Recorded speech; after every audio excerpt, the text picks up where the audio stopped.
Pernah dengar istilah ini? Dengar istilah ini? Masuk surga tanpa hisab, pernah dengar? Baik, itu sering kita dengar. Tapi Anda juga mesti dengar. Ada orang masuk neraka tanpa hisab.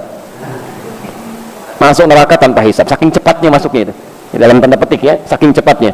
Quran surah ke-18 Al-Kahf ayat 100 sampai 101. Posisi paling kiri sebelah atas ke pertengahan.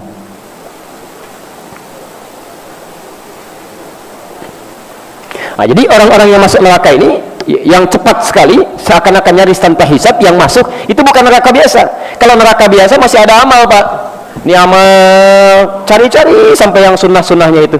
Begitu tidak juga ketemu, banyak amal jeleknya, yang salahnya, ya sudah neraka dia. Tapi Jahannam tidak. Wa arabna Jahannam yawma idzil kafirina arba. Jadi saat hisab itu, proses di hari kiamat, nanti kita akan saksikan sendiri, Allahu a'lam bissawab. Saat orang mulai melihat, ya maaf ya, ada orang yang cepat melewati sirat tuh, cepat langsung masuk ke surganya. Bahkan dari sejak nerima kitabnya, ada yang dari kanannya senang luar biasa, ada yang mohon maaf di belakang punggungnya, ada dia merasa ketakutan luar biasa. Tiba-tiba ada orang-orang yang tegangnya luar biasa. Saya nanti di mana ya? Kitab saya di kanan atau di kiri atau di punggung di belakang saya. Tiba-tiba ayatnya turun. Udah, kamu nggak usah banyak mikir deh. Tempat kamu di sini nih neraka Jahannam, nanti langsung masuk aja. Ya capek kalau dipikirin juga. Wa aradna jahannama yauma idzil kafirina arba. Pada saat itu ketika orang sibuk memikirkan hisab, kami tampilkan pada golongan ahli neraka Jahannam. Tempat kamu akan di sini. Nggak usah banyak mikir, nanti langsung ke sini aja. Dibayangkan tuh. Siapa orang-orang ini? Ayat 101-nya. Ternyata bukan cuma kafir di sini, bukan cuma orang tidak beriman saja. Ada orang-orang beriman yang sulitnya luar biasa. Alladzina kanat a'yunuhum fi ghita'in an dzikri, yaitu orang-orang yang matanya ya, sulit sekali mendapati petunjuk saya, sulit digunakan ingat kepada saya. Kalimat zikir itu segala kegiatan yang mengingatkan kita kepada Allah. Wa kanu la yastati'una sam'a, bahkan telinganya sulit dengar itu. Ada orang sudah mengatakan Islam, dengar azan Allahu Akbar, Allahu Akbar, Masya Allah. Ada orang masih telat, yang ini masa malah marah-marah. Kenapa azannya dekat rumah saya? Oh, Masya Allah. Yang jadi masalah, kenapa rumah Anda dekat dengan suara azan? Ini kan aneh ini. Anda dengar panggilan manusia biasa aja, kenapa dengar panggilan Allah jadi marah-marah? Coba Anda, Pak Ibu sekalian, ini kan ditujukan untuk orang yang sholat, bukan untuk saya. Wah, Masya Allah, gitu kan. Anda pernah ke bandara? Pernah ke bandara? Halo?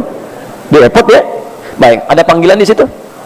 Baik, panggilan siap-siap, panggilan pesawat nomor sekian. Maaf, kadang-kadang yang dipanggil Anda atau orang lain?